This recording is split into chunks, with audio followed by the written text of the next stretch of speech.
Once you're done designing your infographic and you've added in all of your content, the last step is to download it and export it as a PNG. Before you do that, you will want to save your infographic. You'll see there's a little check mark next to the save button. That means mine has recently been saved since my last changes.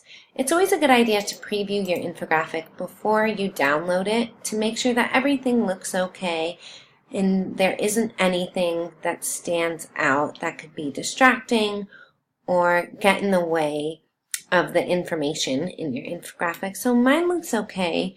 There's a little white line right here that I might try and get rid of, but otherwise I think it looks fairly decent. I'm going to exit out of the preview mode and take a look at this line. It looks like it's part of the background, so I probably won't be able to edit it. I think that's okay. It doesn't interrupt the design too much.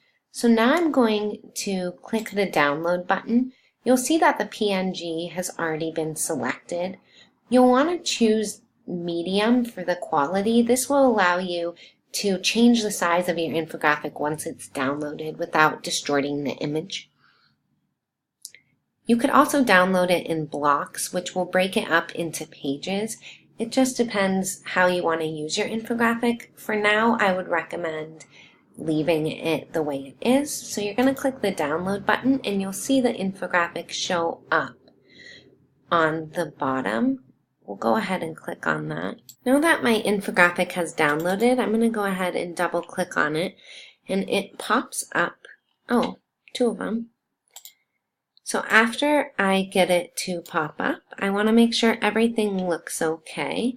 And I'm going to go ahead and save it. You can click File in the upper toolbar. Export. Exporting it allows you to save it into a specific document and choose a name for it.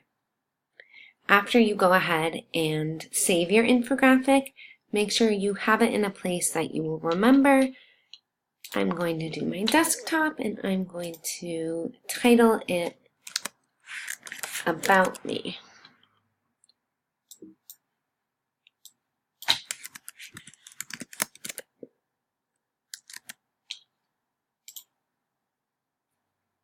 And that is how you save and download your infographic.